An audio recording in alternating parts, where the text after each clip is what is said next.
할렐루야. 여기 대구에 있는 김혜수결 목사입니다. 오늘 은혜 받을 제목은 성령 하나님이 우리 속에 들어와서 우리가 성전 교회가 되었다는 제목으로 피차 은혜를 나누고자 합니다. 아라비아 숫자 하나, 성령의 내주. 신약 성경 속에서 아마도 성령이 신자 안에 내주하신다는 것보다 더 분명한 진리는 없을 것이다. 바울은 고린도 교회에서 이렇게 썼다. 너희가 하나님의 성전인과 하나님의 성령이 너희 속에 거하는 줄 알지 못하느냐. 고린도전서 3장 16절. 사도 바울은 또 고린도 6장 19절에서 이렇게 썼다. 너희 몸은 너희가 하나님으로부터 받은 가운데 계신 성령의 전인지 알지 못하느냐. 성령께서 내주하신다는 사실을 그 의미를 가르쳐 주셨다. 또 신약 성경 사도행전 2장 1절에서 4절에 말씀이 이렇게 기록되었습니다. 오순절날에 이미 이름에 그들이 다같이 한 곳에 모였더니 혼혈이 하늘에부터 강한 바람과 같은 소리가 그들의 안에 집에 가득하며 마치 불의 해처럼 갈라진 것이 그들에게 보여 각 사람 머리에 하나씩 임하였더니 그들이 다 성령의 충만함을 받고 성령의 말하심에 따라 다른 방언으로 말하기를 시작하니라. 그래서 우리가 성령의 임재 강림을 해서 교회가 되었습니다. 이 3절에 보면 불이 한 사람 머리에 하나씩 임했다고 가르쳐 주고 있습니다. 그래서 우리가 내 혼자 있어도 성전이고 교회입니다. 하나는 교회는 일종의 무리들이 모이는 예배당입니다. 우리는 그 분명히 신학적으로 알아야 될 줄 믿습니다. 그렇다면 하나님의 영왜 신자 안에 내주하시는가? 성령이 내주하시는 목적은 무엇인가? 그 해답은 로마서 8장 9절에 11절에 나타나고 있다. 만일 너희 속에 하나님의 성령이 거하시면 너희가 육신에 있지 않고 영이 있나니 누구든지 그리스도 영이 없으면 그리스도 사람이 아니라. 또 그리스도께서 너희 안에 계시면 몸은 죄로 인하여 죽은 것 같으나 영은 오히려 산 것이니라. 성령의 내주하심 또 다른 목적은 우리로 하여금 의롭게 살게 하시고자 하는 데 있다. 구원받기 전에는 우리는 허물과 죄를 죽은 상태였다. 어떤 사람의 삶 속에서 하나님의 영이 부재하다는 것은 그가 구원받지 못한 상태에 있다는 걸 충분히 증거가 된다. 왜냐하면 누구든지 그리스도 영이 없으면 그리스도 사람이 아니기 때문이다.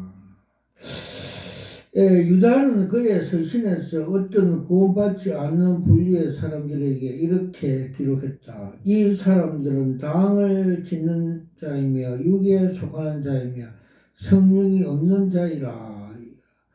유다서 1장 19절. 여기서 육이라는 단어는 정확하게 말해 고린도전서 2장 14절에 육신적인 것과 동일한 의미를 가지고 있다. 그는 구원받지 않는 상태를 가리킨 단어이다. 육적인 사람은 하나님 영이 그 속에 거하지 않기 때문에 그래서 육의 사람이라고 말씀하고 있다. 삶 속에 성령의 부재가 그 사람의 구원받지 않는 상태를 말해주고 있듯이 성령의 임재는 그 신자에게 하나님이 그 안에 생명과 은사를 주셨다는 것을 증거해 주셨다. 이것은 성령이 우리 안에 거하신다면 하나님이 원하시는 어떤 종류의 삶도 그가 산출할 수 있다는 의미한다. 그러나 만일 성령이 우리 안에서 거하지 있지 않는다면 우리는 여전히 구원받지 못한 상태에 놓여 있게 될 것이다. 모든 성도들 속에 성령이 내주하신다. 이 말은 신자가 성령으로 충만하거나 또는 성령의 다스림을 받고 있음을 반드시 의미하지 않는다. 성령은 우리의 내주와 충만 혹은 성령의 다스림 사이에 차이점이 있음을 알고 있어야 할 유의할 점이다. 성령이 내주하시면 그 내주하심에 대한 우리의 인식에 어떠하나에 근거하지 않는다. 성령은 우리가 성령의 내주하심을 느끼거나 또는 느끼지 않는 것과 아무런 상관이 없다. 고린도서 3장 16절에 따르면 우리는 성전이 되었고 하나님의 성전이 되었고 성령은 우리 안에 거하신다. 그래서 성령 받으면 내가 성전이고 교회가 된다는 것입니다. 그래서 일종의 대형 교회 목사들이 교회를 성전이라 하는데 그건 틀려 있습니다. 성전은 우리가 성전이고 교회는 예배당입니다. 이 모든 신자에게 사실이다. 왜냐하면 하나님께서 그렇다고 말씀했기 때문이다. 육적인 신자에게도 성령이 내주하신다. 그가 비록 세상적인 신자라 할지라도 여전히 신자이다. 그것은 고린도 교회에서조차 사실이 있었다. 고린도서 3장 1절. 그들은 내주하는 성령이 임재의 진리에 각성될 필요가 있었다. 2번 성령의 내주와 충만 관계.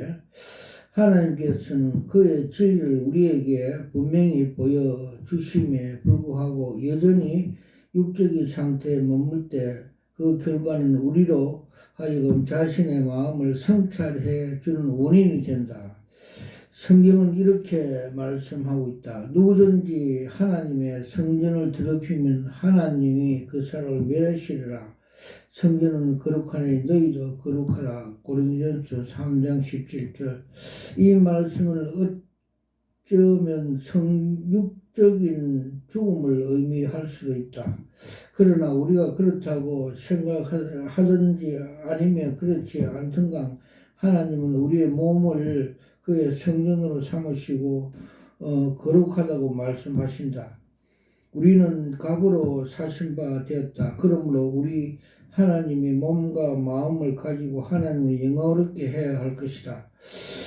에베소 4장 30절에 이렇게 경고의 말씀을 하신다. 하나님의 성령을 거심하지 말라. 그 안에서 너희가 구속날까지 인치심을 받으니라. 그렇기 때문에 우리는 진리를 겸손히 다루어서는 안 된다. 그러나 우리의 성령이 내주하는 근거는 우리가 그리스도로 구세주로 믿는데 달려있지 행위로 있지 않음을 알아야 한다. 하지만 성령 충만은 우리의 행위와 상관을 갖고 있다. 그리고 성령의 내주하심은 우리가 그리스도를 믿을 때 우리의 첫째 믿음의 역사와 상관이 갖게 된다.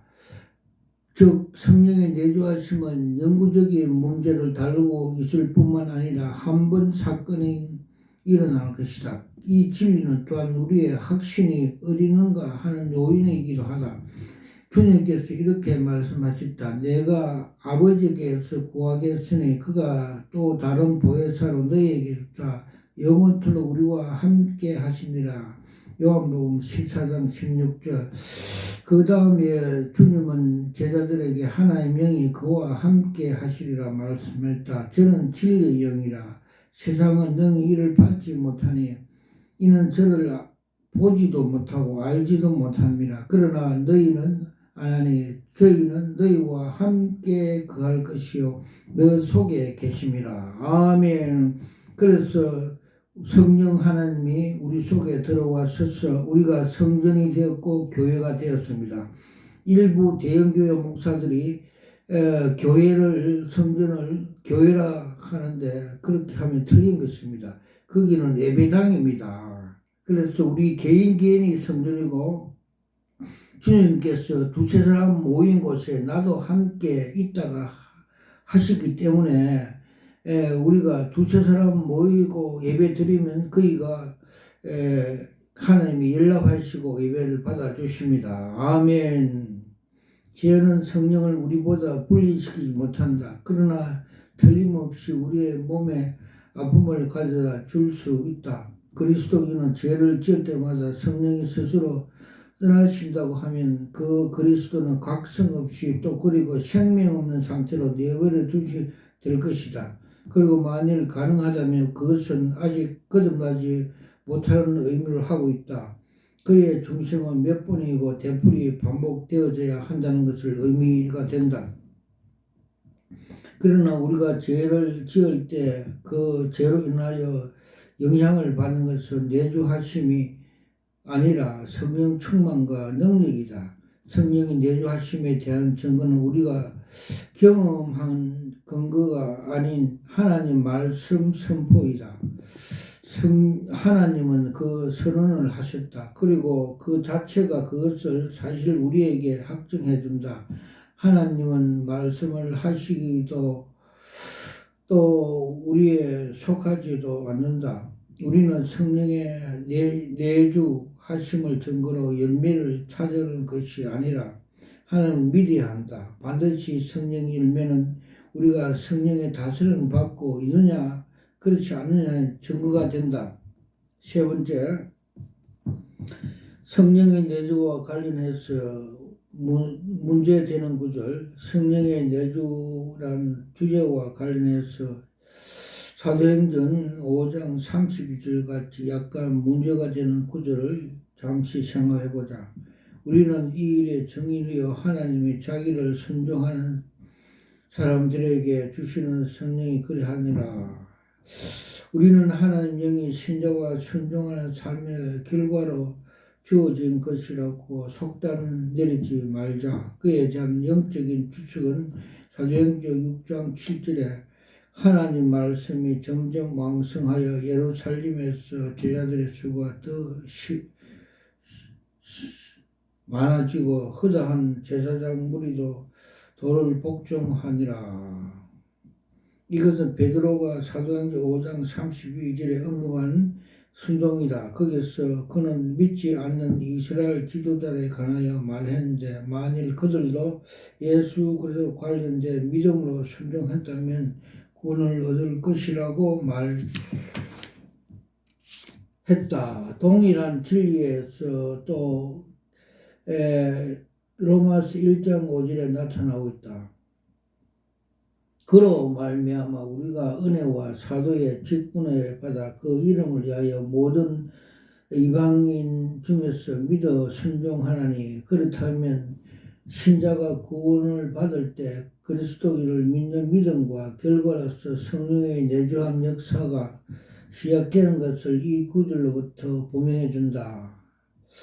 성경에서 일시적인 내주하심으로 인하여 나타난 사건들이 있으나 주에 깊이 살펴보면 그런 아는 경우도 그런 모든 경우는 오순절 이전에 일어났던 것으로 지적할 수 있다. 성령은 오순절 이후에 그가 행하신 방식으로 그 이전 역사를 하지 않는다.